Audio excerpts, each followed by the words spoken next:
왜 예수님이 이 땅이 화목제물이신가? 그 이야기를 잠깐 드리겠습니다. 화목 혹은 화평, 평화, 그 주제로 예수님이 이 땅에 이제 오셨는데요. 왜 사람에게 평화가 필요할까요? 왜 사람 가운데 화목이 필요할까요? 그냥 자기 하고 싶은 대로 하고 성질 나는 대로 그냥 소리치고 욕하고 그렇게 살지. 왜 화목이 필요하고 왜 평화가 필요할까요? 첫째, 인간의 죄로 말미암아 하나님과 우리 사이에 벽이 생기고 답이 생기고 그것을 영적으로 단절됐다라고 말합니다. 하나님과 우리 사이가 단절이 됐어요. 이걸 영적 죽음이라고 그래요. 그래서 이사야 59장 2절에 너희 죄악이 너희와 너희 하나님 사이를 갈라놓았다 이렇게 말을 해요. 죄악이, 우리의 죄가 하나님과 우리 사이를 이렇게 멀리 갈라놓았어요. 이 갈라진 사이는 불편하고 평화가 깨지고 뭔가 불안한 이런 상태를 의미합니다. 그래서 예수님이 이 땅에 하나님과 우리의 관계를 이어주신 그게 바로 십자가예요. 구원자이시면서 주님의 그 의미와 의도와 목적이 뭐냐면 하나님과 우리 사이의 이 담과 벽을 허무시기 위해서 십자가에 달려 돌아가신 거예요. 자, 그래서 로마서 5장 1절에 그러므로 우리가 믿음으로 의롭다 하심을 받았으니 우리 주 예수 그리스도로 말미암아 하나님과 화평을 이루라.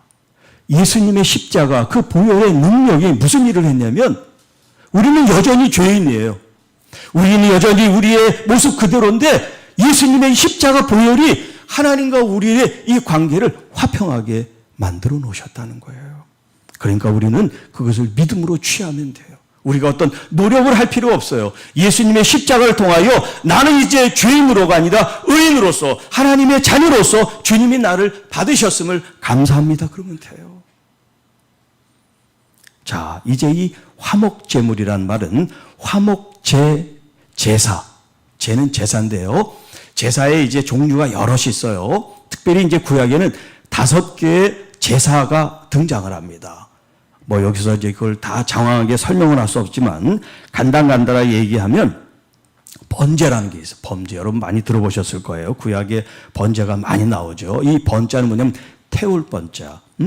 재물을 불로 태운다. 장작 같은 걸 이렇게 버려놓고 뭐 바베큐 같은 걸 해먹죠. 그런 것처럼 이런 소나 이런 양이나 이런 짐승들을 각을 떠가지고 그 제단에 바쳐서 불을 피워가지고 이제 하나님 앞에 제사를 드리는 걸 번제라고 그러는데 그 번제는 재물을 먹을 게 없어요. 전부 다 타버려가지고 오직 주님께 아름다운 것을 올려드린다는 그런 의미가 있어요. 그래서 이 고기가 타는 어떤 그런 이 향기, 냄새를 하나님은 향기로운 냄새다 이렇게 말씀을 하고 있고요. 또 번제할 때 그 짐승 제물의 전체를 드리는 게 아니라 기름과 내장 좋은 부분을 하나님 앞에 구별하여 드리고요. 또 제물을 드릴 때 어떻게 합니까? 흠이 없고 점 없고 온전한 걸 드리잖아요. 네. 그런 이제 제사법이 있는데 그 중에 이제 번제라는 게 있어요. 또 소제라는 건 뭐냐면 곡식 있죠. 보리, 밀, 뭐 빵 이런 음식 이런 걸 가지고 제사를 하는데 다른 제사는 피가 이제 필요해요. 제물을 죽이면 피가 나오죠. 그래서 제단에 뿌리는데 이 소제는 피가 없는 제사예요. 왜냐하면 곡식을 가지고 드리니까. 그리고 이제 오늘 우리가 중요하게 이제 보는 이 제사가 뭐냐면 화목제가 있어요. 화목제. 이걸 영어로 peace offering인데 제물 드린다는 건데 peace offering이라고 그렇게 얘기를 해요. 그래서 하나님께 드리고 또 제사장에게 드리고 또 제사를 드리는 제주가 이렇게 서로 나누어서 음식을 이제 먹는 이야기가 나와요. 그리고 또 이제 속죄제, 속건제가 있는데 이 속죄제는 뭐냐면 우리의 하나님 앞에 드린 죄 있죠. 이 죄를 하나님 앞에 용서를 구하기 위해 드리는 제사예요. 그리고 속건제라는 것은 사람 사이에 어떤 상해를 입혔거나 잘못을 하면 배상하는 거 있죠. 그런 거를 할 땐 속건제를 드려요. 이렇게 이제 5가지가 있는데, 번제, 소제, 이 화목제는 자발적으로 드리는 거예요. 자발적으로 드리는 제사고, 속죄제, 속건제는 의무적으로, 자신이 하나님 앞에 죄를 졌거나 또 사람 사이에 잘못한 일이 있으면 이거는 안 해도 되는 게 아니라 필수적으로 이 제사를 통해서 다른 사람에게 잘못한 부분을 뭐 상환을 하든 뭐 보상을 하든 이런 제사를 드리게 만드셨어요. 자, 이 화목 제물을 우리가 알기 전에 화목제의 성격이 있는데요. 자, 좀 전에 얘기했지만 이 화목제는 자발적으로 하는 거예요. 하나님 앞에 또 사람과 사람 사이에 어떤 그 관계를 개선하고 또 평화의 화목의 관계를 맺기 위해서 드리는 제사라고 할 수 있어요. 그래서 이 제사는 어떤 의무적으로 하는 것이 아니라 자발적으로 감사하는 마음으로 우러나서 드리는 게 바로 화목제라고 할 수가 있어요. 또 이것은 우리 어떤 죄책감, 죄를 지어서 이 죄를 해결하기 위해서가 아니라 하나님께서 이 죄를 용서하시는 이 기쁨과 감사에 대한 응답으로 화목제를 드린다. 그런 이제 뜻이 있고요. 좀 전에도 말씀드렸지만 이 제물은 흠이 없는 제물을 바치게 돼 있어요. 그것은 뭐냐면 순전하고 온전함을 상징하는 거예요. 왜냐하면 이 흠없는 제물이라는 이 의미가 예수님에게까지도 이게 연결이 되어야 되기 때문에 그래요. 왜냐하면 예수님은 우리와 똑같지만 죄가 없으신 분이라고 성경이 우리에게 말씀하고 있거든요. 왜?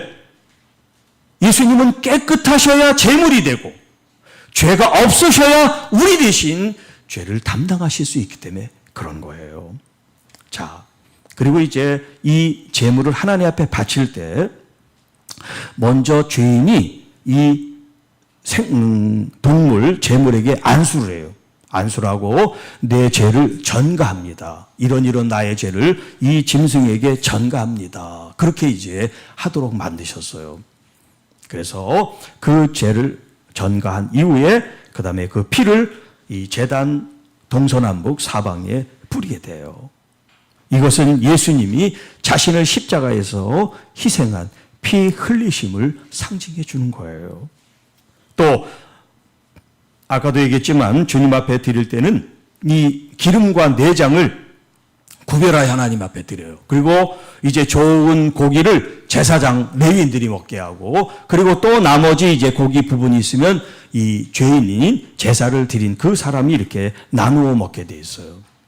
그래서 이 화목제는 이 교제와 식탁 교제라는 이 의미가 담겨 있어요. 그래서 이 화목제가 제사가 끝난 다음에 이게 끝난 게 아니라 2부 행사까지 이어지는데 그게 뭐냐면 공동 식사예요. 제사장들과 여기 지금 이 제사 드린 사람들이 있죠. 함께 모여서 큰 이제 연회를 베풀어요. 왜냐하면 하나님께서 우리를 용서해 주셨기 때문에 하나님과 우리의 관계가 이렇게 좋아졌습니다. 또 사람과 관계가 이렇게 화해하고 화목하게 됐습니다. 이걸 사람들 앞에 하나님 앞에 마치 공부하는 것처럼 식사를 나누면서 그 교제와 사랑을 나누는 그런 이제 행사를 하게 돼 있어요. 자, 제가 이걸 준비하면서 우리 지금 식사하잖아요. 주일 예배 마치고 이게 2부 순서처럼 서로 축복하고 교제하고 또 위해주는 그런 식사 시간이 돼야 되겠다. 그냥 밥만 먹는 시간이 아니라 서로 나누고 또 베풀고 축복하고 이렇게 여러분들이 식사도 맛있게 하면서도 그런 항상 모이는 사람 내 앞에 있는 사람만이 아니라 서로 다른 사람도 만나보고 인사도 하고 교제도 하는 그런 열린 마음으로 이 식사 시간도 가지면 좋겠다는 그런 생각을 해보게 됐어요. 자, 그래서 여기 이제 화목제 공동 식사가 중요한데 이 식사에 하나님의 몫이 있다고 그랬죠. 그리고 제사장의 몫이 있고 또 제사를 드린 사람의 몫이 있어요. 이거를 그냥 함부로 해서는 안 돼요. 하나님은 하나님께, 그리고 제사장은 제사장께, 그리고 성도들은 성도에게 이렇게 구별되어 있어서 그 어떤 분깃을 나누게 됐다는 거예요. 그래서 우리가 식사를 하는 그 식사의 자리도 그냥 우리가 봉사해서 밥을 먹는 밥상이 아니라 하나님과 교제하는, 그리고 보이지 않는 성령님 안에서 성도와의 교제가 일어나는 그런 식탁 공동체, 그런 의미에서 이 화목 제사가 우리에게 주는 의미가 있다라고 할 수가 있어요. 자, 그리고 이제 세 번째, 그리스도가 이 화목제를 성취하셨다, 이루셨다는 거죠. 먼저는 예수님께서 흠없는 제물이 되셨다는 거예요. 여러분, 이 세상에 어떤 사람도 흠없는 사람은 없어요. 그러니까 흠을 가지고 이야기하는 것은 이미 우리가 당연한 거예요.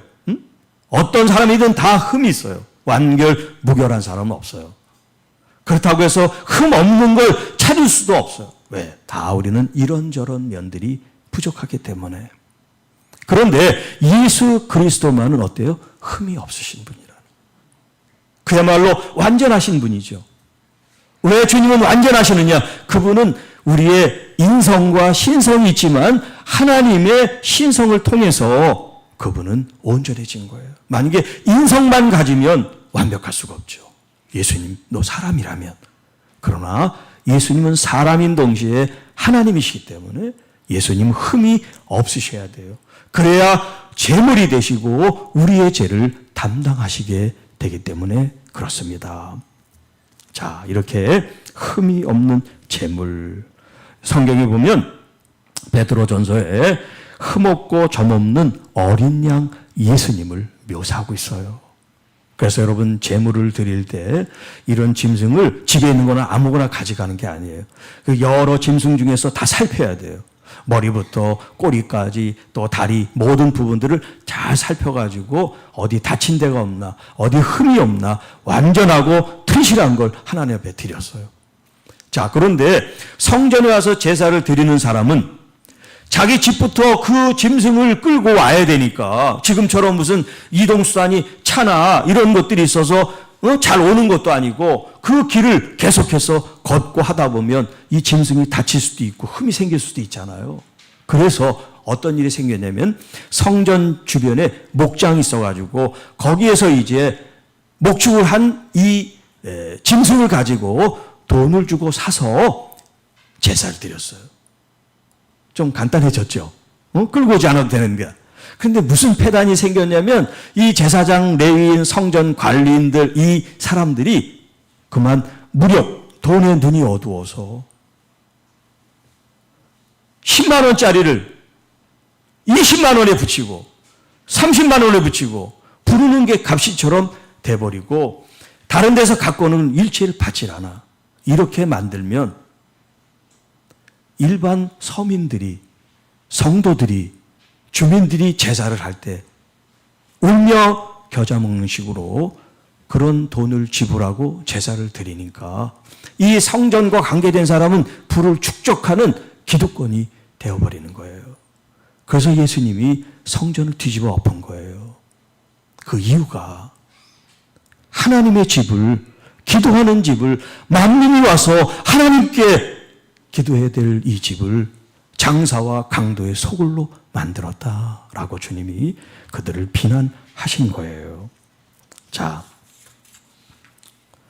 그래서 예수님께서 이 화목제물이 됐다는 건 뭐냐면 죄가 있어서 제사가 된 게, 제사를 드린 게 아니라 죄가 없으시지만 하나님과 우리의 관계가 단절되어 있는 이 갈라지고 단절되고 소통되지 않은 이 관계를 예수님이 십자가를 통해서 마치 이어주는 중보자처럼 하나님 편에서 또 사람 편에서 그 관계를 교량처럼 이어주는 그런 역할을 주님께서 하신 거예요. 그러니까 단순히 십자가가 뇌 죄에 대한 구원과 용서뿐만 아니라 더 나아가 하나님과의 관계, 이것은 수직적인 관계라죠. 위아래 상하니까 이것만이 아니라 수평적으로 우리의 이웃들과 우리의 사람과 사람 사이에 일어나는 이런 불편과 아픔과 불화와 어떤 전쟁, 다툼 이런 것까지도 주님은 평화로 화목하게 하시기 위해서 십자가를 지셨다라고 말씀합니다. 그래서 예수님 자신이 바로 평화의 왕, 이런 표현을 쓰죠. 이 평화라고 하는 말이 뭐 영어로는 peace, 헬라어는 에이레네, 그리고 히브리어는 뭐예요? 샬롬. 샬롬. 한번 합시다. 샬롬. 네, 이놈 저놈이 아니고 샬롬. 샬롬. 이게 평화를 말하는 거예요. 평화, 화평. 그런데 이 샬롬에서 지금 이 화목제라고 할 때 쉘라밈, 이게 이제 화목제, 제사를 가리키는데 이게 샬롬에서 온 말이에요. 평화, 온전함, 그리고 우리의 안녕 있죠. 안녕하실 때 안녕. 이게 이 샬롬이라는 이 개념 속에 다 포함이 됐어요. 그러니까 십자가 지신 예수님을 통해서 여러분들은 그 십자가 가진 예수님을 보면서 여러분의 마음에 참 평안과 위로와 안녕과 기쁨과 은혜가 넘치는 거예요. 왜? 주님이 그 일을 하셨으니까. 그냥 단순히 십자가에서 주님 나를 구원하신 게 아니에요. 여러분의 모든 관계를 우리 주님이 은혜롭게 해결해 주셨어요. 부부관계, 또 어떤 가족관계, 아니면 교우관계, 영적인 하나님의 관계, 이 모든 관계를 예수님이 십자가를 통하여 새롭게 해 주셨다고 성경은 말합니다. 그래서 에베소서 13, 14절에 이렇게 말씀합니다. 이제는 전에 멀리 있던 너희가 그리스도 예수 안에서 그리스도의 피로 가까워졌느니라. 그는 우리의 화평이신지라. 둘로 하나를 만드사 원수된 것을 중간에 막힌 담을 자기 육체로 허무셨다. 여러분, 우리가 보이지 않는 영적인 이런 담이 하나님과 우리 사이에 있는데 예수님의 십자가의 죽으심이 그 담을 허물어 놓으셨대요. 더 이상 우리는 하나님 앞에 죄책감을 가지고 나갈 필요가 없어요. 하나님은 무서운 하나님이야. 그렇게 두려워할 필요가 없어요. 하나님은 우리에게 인자하신, 자비하신, 선하신 아버지가 되시기 때문에 그렇습니다. 자, 여러분, 우리가 이제 성찬식을 자주 못하지만 종교 개혁을 할 때는요, 매일 했다 그래요. 매일. 매일 성찬식을. 제가 이제 영국에 있을 때 이제 여러 교회를 제가 탐방을 했어요. 어떻게 예배를 드리나. 우리보다 더 거기 이제 이제 영국은 성교회라 그래요. 성공회 교회인데 이 성공회는 어떤 특징이냐면 이런 의식은 캐톨릭을 따라가요. 그러나 말씀은 또 개신교를 따라가. 프로테스탄트, 이 개신교를. 그래서 혼합한 이제 그런 모습을 띠고 있는 게 이제 성공회인데 그 성공회가 많지만 뭐 그 교단만 있는 게 아니에요. 그래서 이제 어느 날 제가 어느 교회를 방문했는데 그 교회는 형제들 교회 같아요. 좀 자유로운 그런 교회인데 그 입구 한쪽 귀퉁이에다가 이런 성찬을 그냥 이렇게 설치를 해놨어요.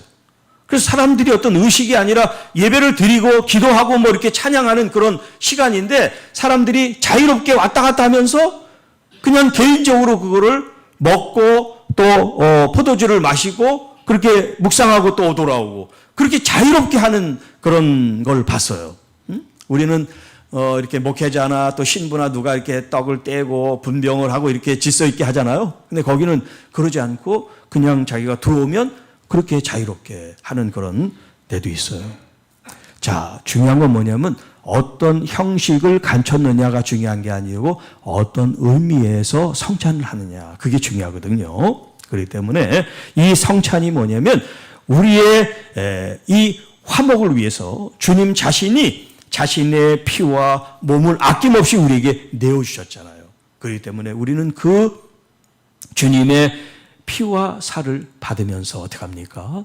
주님께서 나에게 이루신 이 화평, 화목, 이 평화를 이룰 수 있도록 기도하는 삶으로 나가야 되겠다라는 거예요.